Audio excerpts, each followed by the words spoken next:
Alhamdulillahirrahmanirrahim. Rabbi sadri wa yassir li amri wahlul 'uqdatam min lisani yafqahu qawli. Yang pertama sekali saya haturkan segala puji hanya untuk Allah Subhanahu wa taala yang telah memberikan nikmat dan karunia-Nya kepada kita semua, di mana pada pagi hari ini kita diberikan kesehatan, kesempatan untuk menghadiri acara atau undangan pembebasan modul 1.1 dan modul 1.4 guru penggerak. Yang saya hormati Bapak Kepala Sekolah, yang saya hormati Bapak Ibu guru semuanya, terima kasih sudah menghadiri undangan yang telah disampaikan. Di sini saya ingin melaksanakan tugas yang diberikan kepada kami untuk menyampaikan atau memberi pembebasan modul 1.1 dan modul 1.4. Ini bukan berarti saya lebih pintar atau lebih pandai dibandingkan Bapak Ibu sekalian. Cuma saat ini saya berkesempatan untuk saya mulai. Pada kesempatan pada pagi hari ini yang ingin saya sampaikan adalah modul 1.1 dan modul 1.4. Bapak Ibu sekalian, kita mulai saja. Yang pertama, modul 1.1 itu berbicara tentang filosofi pemikiran Ki Hajar Dewantara tentang pendidikan. Jadi di dalam pendidikan guru penggerak itu kita benar-benar diberi pendidikan tentang filosofi pemikiran Ki Hajar, di mana kita tahu Ki Hajar itu adalah bapak pendidikan Indonesia ya. Nah, di sini kita mulai dari pendidikan di zaman kolonial Belanda, itu dimulai dari tahun 1854, kemudian sampai lahirnya Taman Siswa di tahun 1922. Jadi ini gambarannya Bapak Ibu.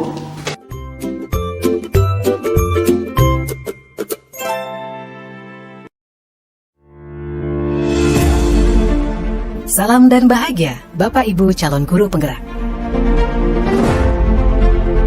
Video ini akan menggambarkan tentang pendidikan zaman kolonial, sekaligus menjadi pengantar bagi Anda untuk berefleksi kembali perjalanan pendidikan Indonesia dari zaman kolonial hingga saat ini.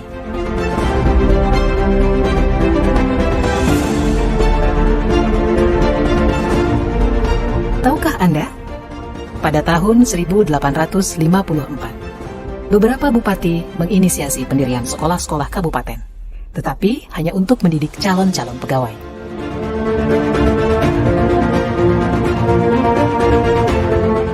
Kemudian tahun yang sama, lahirlah sekolah-sekolah Bumi Putra yang hanya mempunyai 3 kelas.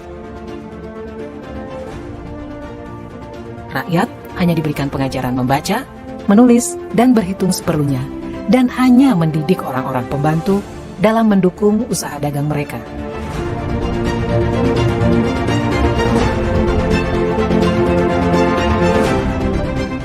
Pemerintah Hindia Belanda memberikan kelonggaran kepada para calon mudir dokter Jawa untuk mendapatkan pendidikan dan pengajaran. Namun, tahukah Anda mengapa?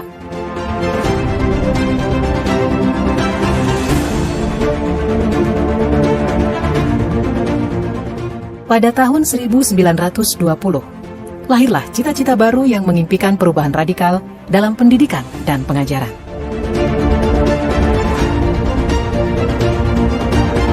Dan pada tahun 1922, lahirlah Taman Siswa di Yogyakarta sebagai sebuah gerbang emas kemerdekaan dan kebebasan kebudayaan bangsa.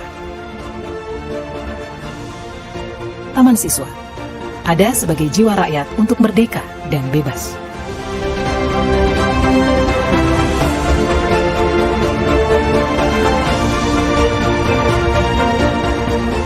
Lalu, apakah kita sudah merdeka?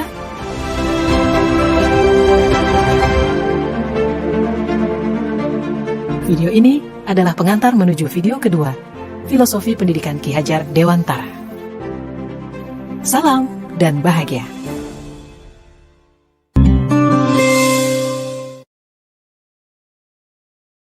Ini tadi adalah pengantar yang kami melaksanakan pendidikan guru penggerak pada modul 1 ya. Pada masa pendidikan di zaman kolonial itu terbagi dari beberapa tahun. tahun 1854 sampai pada akhirnya di tahun 1920 itu sudah mulai lahirlah cita-cita baru perubahan radikal dalam pendidikan dan pengajaran. Dan kemudian tahun 1922 itu lahirlah Taman Siswa, di mana ini kelompoknya adalah Ki Hajar Dewantara. Dan dari situ asas pendidikan Ki Hajar Dewantara itu ada dua. Yang pertama itu pengajaran dan pendidikan. Jadi Ki Hajar Dewantara itu membedakan antara pengajaran dan pendidikan, di mana pengajaran itu merupakan bagian dari pendidikan. Pengajaran merupakan proses pendidikan dalam memberi ilmu atau berfaedah untuk kecakapan hidup anak secara lahir dan batin. Sedangkan pendidikan itu sendiri proses menuntun terhadap segala kekuatan kodrat yang dimiliki oleh anak agar ia mencapai keselamatan dan kebahagiaan yang dimilikinya, baik sebagai manusia maupun sebagai anggota masyarakat. Jadi tugas kita Ki Hajar Dewantara itu ada dua, mengajar dan juga mendidik. Kemudian pemikiran dan pengajaran KHD tahun 2009 itu pendidikan dan pengajaran disesuaikan dengan zaman sekarang itu merupakan usaha persiapan dan persediaan untuk segala kepentingan hidup manusia, baik dalam hidup bermasyarakat maupun hidup berbudaya dalam arti yang seluas-luasnya. Jadi yang ingin saya garis bawahi di sini adalah proses menuntun kekuatan kodrat yang dimiliki anak. Nanti akan ada anak itu akan membawa kodratnya sendiri. Dan menurut KHD ada dua kodrat. Nah, sedangkan tujuan pendidikan menurut KHD itu sendiri menuntun segala kodrat yang ada pada anak agar mereka dapat mencapai keselamatan dan kebahagiaan yang setinggi-tingginya, baik sebagai manusia maupun sebagai anggota masyarakat. Oleh sebab itu, pendidik hanya dapat menuntun tumbuh atau hidupnya kekuatan kodrat yang ada pada anak-anak agar dapat memperbaiki lakunya, hidup dan tumbuhnya kekuatan kodrat pada anak-anak. Ya, jadi pada video tadi dikatakan salam dan bahagia. Ini artinya apa? Bahwa tujuan pendidikan itu adalah membentuk keselamatan bagi anak dan juga kebahagiaan bagi anak itu sendiri. Nah, kemudian dasar pendidikan Ki Hajar Dewantara itu tadi adalah menuntun dan pamong. Jadi tugas kita hanya menuntun, dan menuntun itu sendiri sebenarnya memberikan kebebasan pada anak untuk dapat berkembang sesuai dengan kodratnya, yaitu kodrat alam dan kodrat zaman. Sedangkan pamong seperti yang kita ketahui yang namanya ngomong gitu ya, kayak misalkan ibu kepada anaknya itu memberi tuntunan dan arahan agar anak tidak kehilangan arah dan membahayakan dirinya. Kalau misalkan seorang ibu ngomong putranya ketika masih kecil, panggilan anak jam berapapun pasti akan dipenuhi. Misalkan jam 2 bangun lapar, kemudian minta ASI dan sebagainya, itu dipenuhi. Nah, terus kita juga sama seperti itu. Jadi kita harus paham maunya anak itu seperti apa. Nah, ini yang dimauin Ki Hajar Dewantara dengan tetap mengarahkan, karena kamu itu juga bertugas untuk memberikan tuntunan atau arahan. Kalau misalkan tingkah laku anak itu sudah mulai membahayakan, maka kita berkewajiban untuk memberikan arahan. Nah, kodrat alam dan kodrat zaman itu adalah dua kodrat yang ada pada anak. Jadi kodrat alam itu sudah dibawa sejak lahir. Jadi anak itu menurut Ki Hajar Dewantara itu dia lahir bukan dalam keadaan emas yang putih, tapi dia sudah membawa sifat dan karakternya sendiri. Tinggal kita kalau misalkan kertas itu sudah tertulis sih, yaitu belum tegas atau masih lambat-lambat. Tinggal tugas kita itu menegaskan tulisan itu. Nah, seperti itu. Kemudian kodrat zaman ini adalah kodrat yang sesuai dengan zamannya anak saat ini. Jadi ketika kita mendidik atau memberikan pembelajaran kepada anak, kita nggak bisa menyamakan dengan pendidikan kita di zaman dahulu. Misalkan zaman dahulu mungkin angkatannya Pak Tanu kalau mengajarkan matematika tuh pakai gurunya pakai gede, kalau nggak bisa gurunya begini gitu ya. Tapi sekarang nggak bisa, ya kita nggak bisa karena masing-masing zaman itu kan berbeda-beda. Bahkan tentang usianya itu juga sudah memberikan label sendiri. Kalau misalkan di bawah 7, anak-anak kita sekarang ini di bawah 7 itu labelnya adalah generasi alpha. Kalau 7 sampai 15 itu generasi Z. Nanti bisa jelas lagi. Kemudian dari proses menuntun dan proses menuntun tadi ini diminta untuk supaya membentuk budi pekerti. Jadi tujuan kita ini membentuk budi pekerti. Ya, dan pamong tadi, kemudian pada akhirnya tujuannya membentuk budi pekerti, di mana budi pekerti atau watak atau karakter merupakan perpaduan antara gerak pikiran, perasaan dan kehendak atau kemauan sehingga menimbulkan tenaga. Budi pekerti itu kayak tenaga ini ya. Budi pekerti juga dapat diartikan sebagai perpaduan antara cipta, karsa sehingga menciptakan karya. Jadi nanti di dalam kesamaan kita dalam pendidikan kita saat ini, kita juga selain memberikan pembelajaran secara kognitif, afektif dan juga psikomotor. Sedih itu juga merupakan perpaduan harmonis antara cipta dan rasa, dengan juga dengan manusia. Nah, Bapak Ibu, dalam menjalankan proses tugas kita sebagai penuntun dan pamong itu tadi, itu pendidik itu diibaratkan sebagai petani, ya.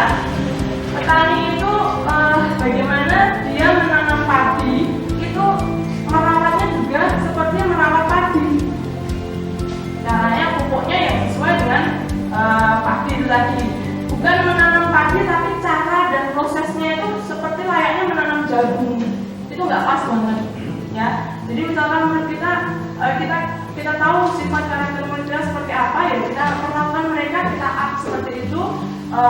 Intinya kalau di pembelajaran di Hajar itu benar-benar kita tuh menghamba pada murid. Kata-kata menghamba ini hanya kiasan yang begitu dalam bahwa kita tuh sebenarnya kudu harus mengikuti maunya murid. Maunya murid itu seperti apa? Kalau konteksnya murid itu anak itu sebenarnya dia bermain. Nah, kita juga harus mengikutinya. Tidak sangat harus maunya kita. Kemudian budi pekerti ini akan berkembang positif ketika 3 sentra pendidikan atau 3 sentra pendidikan ini berkembang dengan optimal pula. Yang pertama, sentra pendidikan yang utama itu adalah keluarga. Kemudian yang kedua adalah sekolah dan yang ketiga adalah masyarakat. Jadi ini saling kolaboratif, nggak bisa ditinggalkan satu sama lainnya. Jadi kalau di keluarga sudah amburadul, di sekolah pun tugas kita untuk meluluskan. Artinya apa? Ketika sentra pertama itu gagal, yang kedua juga tertekan, maka di masyarakat itu juga akan merasa tidak optimal. Nah, itu adalah modul 1.1. Sekarang kita akan masuk pada modul 1.4, budaya positif. Ini perlu dibangun pelan-pelan dan kalau saya melihat itu bukan dalam jangka waktu yang singkat, karena budaya itu adalah sesuatu yang dia terjadi berulang-ulang dan sudah menjadi sebuah kebiasaan kita. Nah, untuk membuat sebuah budaya yang berbeda dengan budaya yang lama itu juga membutuhkan waktu dan tenaga yang luar biasa sekali. Ini yang saya mulai dengan perubahan paradigma, stimulus respon dan menjadi teori kontrol. Dalam membangun budaya positif, sekolah itu perlu menyediakan lingkungan yang positif, aman, nyaman, agar para siswanya mampu bertindak, berpikir, dan bercerita dengan merdeka, mandiri, dan bertanggung jawab. Ya. Salah satu strategi yang perlu meninjau ulang adalah bentuk kedisiplinan yang dijalankan selama ini di sekolah-sekolah. Jadi kita perlu mereview kembali kedisiplinan yang ada di sekolah kita itu sudah sesuai belum sih dengan filosofi Diajar Dewantara itu. Kemudian dalam menyamakan konsep disiplin itu sendiri perlu kesamaan model berpikir tentang disiplin itu sendiri, terutama kontrol untuk dalam menjadi siswa. Kita akan menjelaskan teori kontrolnya ya. Nah, ini adalah teori kontrol Dr. William Glasser. Ya. Jadi ada beberapa teori kontrol guru terhadap siswa. Yang pertama ilusi guru mengontrol murid. Ya, selama ini kita merasa bahwa guru itu bisa mengendalikan murid. Sebenarnya murid itu tidak bisa secara tegas kita kontrol, tidak bisa Bapak Ibu, karena mereka punya kemauan, punya apa ya? Kalau di modul yang pernah saya baca itu intinya murid itu ketika dia melakukan sebuah kesalahan, kemudian guru itu mengajak untuk berdiskusi, kalau muridnya nggak mau, ya nggak mau, kita nggak bisa memaksa. Kecuali kita melakukan pendekatan yang terus menerus sampai dia mau. Beda lagi. Nah, ilusi guru mengontrol murid ini pada teori ini menyatakan bahwa semua perilaku itu memiliki tujuan, bahkan termasuk perilaku yang tidak disukai. Contohnya misalkan di kelas itu rame sendiri. Ketika guru mengajar tuh dia mesti ngajak ngobrol sama temannya. Nah kita nggak bisa langsung habis itu. Kalau menurut teori ini nggak bisa langsung habis. Kita peringatkan dengan lembut, kita peringatkan dengan halus dulu. Kemudian baru kita tanya lebih lanjut. Nanti akan ada kebutuhan murid itu kenapa kok dia seperti itu. Ya. Kemudian ilusi bahwa semua penguatan positif efektif dan bermanfaat. Kadang-kadang kita kalau memberikan penguatan positif kepada sesuatu, teorinya ya harus ingat tuh ya. Kalau disiplin itu seperti ini. Kadang-kadang itu kita merasa itu sudah efektif, tapi kadang-kadang tidak bisa diterima oleh anak. Kadang-kadang ya itu menurut ibu, dia itu menurut bapak, misalkan seperti itu.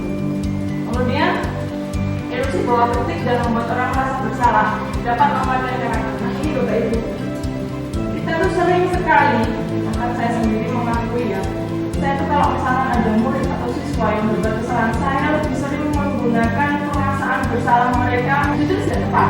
Kenapa? Itu nanti hanya akan menimbulkan jejak pada diri siswa itu bahwa aku tuh nggak berguna, aku tuh nggak berharga. Jadi aku tuh salah seperti itu. Ternyata saya banyak salahnya ketika menegur anak saya atau ketika menegur siswa. Saya lebih sering pada melakukan dia dalam rasa bersalah. Meskipun pada akhirnya terjadi kesepakatan juga. Kemudian ilusi bahwa orang dewasa itu memiliki hak untuk memaksa. Kan Merdeka Belajar itu adalah bahwa anak itu tadi mampu memerintah dirinya sendiri untuk melaksanakan belajar yang mereka mau, yang bisa memberikan efek yang positif untuk diri mereka. Itu Merdeka Belajar seperti itu. Sama dengan ketika apel, saya melihat anak-anak itu nggak segera datang, nggak segera berbaris. Oh berarti mereka itu belum merdeka. Karena mereka belum tahu maknanya apel itu apa dan harus bagaimana, seberapa cepat mereka harus membuat formasi barisan yang bagus dan seterusnya. Mereka masih bisa ngobrol sendiri dan seterusnya. Jadi mereka masih belum merdeka. Menurut saya seperti itu. Kemudian Bapak Ibu, ini ada 3 motivasi perilaku manusia. Ya, yang pertama, seseorang itu melakukan suatu perbuatan hanya untuk menghindari ketidaknyamanan atau hubungan. Ya, kadang tertuju harus sampai di sekolah. Ya, karena dia takut, ya dia datang sebelum jam 7. Ya, ini adalah level yang paling rendah dari motivasi ini. Yang kedua, untuk mendapatkan timbalan atau penghargaan orang lain. Jadi melakukan apapun tuh, ya biar dipuji bapak dulu, biar dipuji teman. Jadi ini tingkatan yang nomor kedua atau masyarakat setara. Kemudian yang paling utama itu adalah ketika seseorang itu melakukan atau berperilaku itu menjadi orang yang mereka inginkan. Ya, mereka sadar yakin bahwa saya ini seperti ini. Saya menghargai diri sendiri dengan nilai yang saya percayai. Oh saya pakai masker. Kenapa saya memakai masker ya? Karena saya yakin dengan menggunakan masker itu saya mampu memutus penyebaran virus corona, misalkan seperti itu. Ya, lalu saya pakai helm. Helm itu bukan karena hanya untuk menuruti peraturan pemerintah saja, tapi karena saya yakin ketika saya memakai helm dalam berkendara, maka keselamatan saya pun juga akan terjaga. Jadi ada nilai keselamatan dan nilai kesehatan seperti itu. Kemudian, nah ini keyakinan keras. Sebenarnya keyakinan keras ini hampir mirip dengan peraturan ya Bapak Ibu. Kalau selama ini kita membuatnya adalah peraturan keras. Jadi jadwal kemudian jadwal ini. Nah tapi kalau keyakinan keras ini adalah peraturan dalam tanda kutip yang dibuat oleh kelas yang disampaikan masing-masing pribadi menurut keyakinan mereka. Kemudian setelah mereka memiliki keyakinan tertentu, maka diadakan surat pendapat. Surat pendapat ini untuk menyamakan persepsi, menyamakan visi misi, dan akhirnya disepakati. Kalau misalkan pembelajaran fisika itu, saya tuh nyamannya kalau saat pembelajaran berlangsung itu teman-teman saya nggak ngobrol. Oke, kita sepakati. Kalau pembelajaran fisika itu saya nyamannya kalau guru itu membawa suasana fisika itu menyenangkan. Baik, saya sepakati. Nah, kalau misalkan ada yang melanggar, maka kita kembalikan lagi pada keyakinan kelas tadi. Ya, keyakinan kelas. Ini saya dan Pak Anggara sedang merintis untuk keyakinan kelas. saya menuntut, tapi khusus untuk jam fisika saja. Nanti bisa Bapak Ibu wali kelas untuk memberikan keyakinan, membuat keyakinan kelas di kelas masing-masing. Nanti bisa saya mulai dari keyakinan kelas di jam fisika. Misalkan membuat jam fisika harus tepat waktu. Tadi juga ada anak. Keyakinan saya, kalau misalkan dulu yang siswa itu datang telat, maka tidak boleh masuk kelas. Sepakat tidak? Semuanya sepakat. Saya bilang oke, kalau sepakat berarti kalau saya masuk ke kelas terlambat, saya nggak masuk ya. Karena ini selalu dulu dari siswa. Karena mereka, kalau saya sepakat aja, kalau saya terlambat saya nggak masuk kelas gitu ya. Nah, Assalamualaikum warahmatullahi wabarakatuh.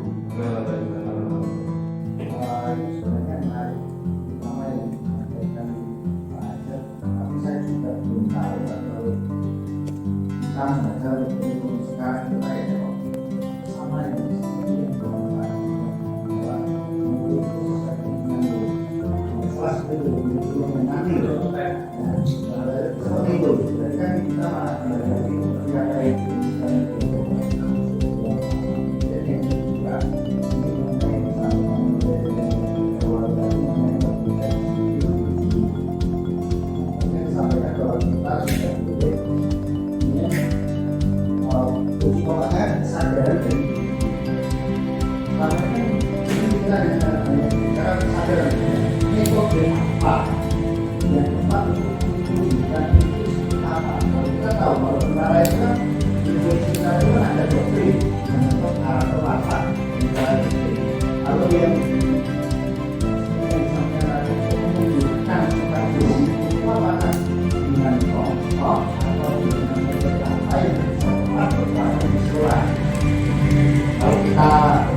Kalau menurut tadi kalau kita melarang seperti doktrin kan tidak salah kan, kalau apa itu ini yang harus tepat itu tidak kita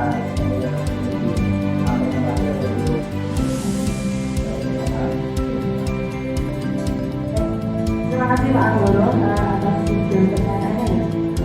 Bukan, yang pertama tadi mengulas ya, ternyata menurut Pak Anggoro juga ada kesamaan antara kurikulum sekarang dengan pemikiran dari masalah gitu ya Pak ya. Ya, itu yang mau dengan Pak pendidikan dengan lainnya, makanya ada beberapa penggerak ini maunya itu kurikulum itu sudah mulai bergerak dengan satu visi dan visi yang sama. Jadi kenapa kita memberikan tugas untuk pembahasan ini supaya kita itu ada pencerahan untuk rekan guru setempat ya. Jadi harapannya nanti bukan pribadi ya Pak Anggoro ya. Saya berharap teman-teman Bapak Ibu semuanya besok kalau ada salah satu penggerak maka untuk itu ya memang untuk itu.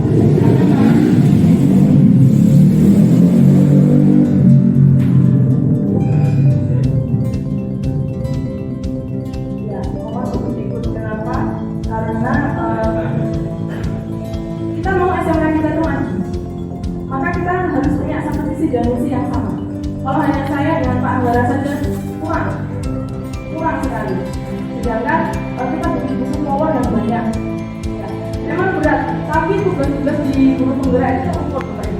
Semuanya terukur. Tinggal kita manajemen waktu saja. Ya, ini motivasi saya, motivasi saja untuk teman-teman ikut. Jadi kita nanti bisa berkolaborasi. Kemarin saya mulai dengan menyampaikan KD-KD yang ada dalam fisika ke kampus-kampus semuanya, istilahnya satu langkah bagi saya untuk apa? Untuk berkolaborasi. Jadi saya mengajar itu bukan semata-mata adaptif, tapi bagaimana adaptif itu mendukung produktif. Itu ya Anggara. Kemudian metode apa yang digunakan untuk mendisiplinkan siswa ya, sesuai dengan untuk menunjukkan self-disiplin. Seperti di awal yang sudah saya bilang tadi ada budaya. Yang namanya budaya itu adalah kebiasaan yang dilakukan secara terus-menerus. Kemudian kalau kita ingin memberikan budaya positif dalam siswa, itu pertama sekali yang harus kita lakukan adalah dari contoh diri kita sendiri. Pertama. Kemudian yang kedua, kita ajak siswa itu untuk memulai membuat keyakinan kelas. Sebenarnya keyakinan kelas ini adalah background dari keyakinan sekolah. Ya, jadi keyakinan sekolah itu dipimpin oleh bapak kepala sekolah, masing-masing guru dan karyawan melemparkan atau melontarkan keyakinannya untuk kemajuan SMK itu seperti apa dong? Ya, misalkan guru datang tepat waktu, misalkan ketika apel guru ikut semua, itu keyakinan enggak? Keyakinan sekolah. Terus kemudian sebenarnya kalau kita mau mulai dari sekolah dulu Pak Anggodo, sekolah membuat sebuah keyakinan di mana semua itu disepakati oleh guru dan karyawan. Beda dengan peraturan ya Pak. Jadi keyakinan itu jajak pendapatnya dari masing-masing atau warga sekolah. Kemudian diberikan dengan secara terbuka, diberikan surat pendapat. Ya. Kemudian disimpulkan mana yang disepakati sebagai sebuah keyakinan sekolah. Nah, ketika keyakinan sekolah itu sudah dibuat, maka diberikan ke masing-masing kelas. Masing-masing kelas, misalkan kalau keyakinan sekolah secara global menyangkut guru dan karyawan A, B, C, D, misalkan seperti itu. Kemudian di lini bahkan 1 misalkan keyakinannya apa saja. Nah, kemudian di lini bahkan 2 keyakinan apa, itu harus dipenuhi semua. Karena di situ kayak semacam musyawarah semuanya dulu Pak. Jadi mau kita tuh maju, itu tuh maunya seperti apa? Kemudian kita buat bersama. Itu model kayak kolaborasi. Nah, kalau siswa itu nanti kita ajak, kemudian kita hargai pendapat mereka, kemudian kita buat mereka juga menyumbangkan ide pemikiran mereka tentang keyakinan yang mereka yakini, nilai-nilai kebajikan yang akan ada di kelas itu, maka lama-kelamaan itu nanti akan tumbuh. Ya, jadi memang kita tuh nggak bisa sehari 2 hari Pak, sehari 2 hari, setahun 2 tahun nggak bisa. Ini memang budaya ini harus kita mulai dari sekarang, bukan nanti. Ya, kalau metode secara bisa membuat tambahan wawasan, mari kita saling berkolaborasi pelan-pelan. Nanti insya Allah kalau kita terus pelan tapi konsisten, insya Allah kita akan sampai pada tujuan kita. Demikian, wabillahi taufiq wal hidayah. Wassalamualaikum warahmatullahi wabarakatuh. Terima kasih atas kehadiran Bapak Ibu semua. Untuk dari Akan Sugeng.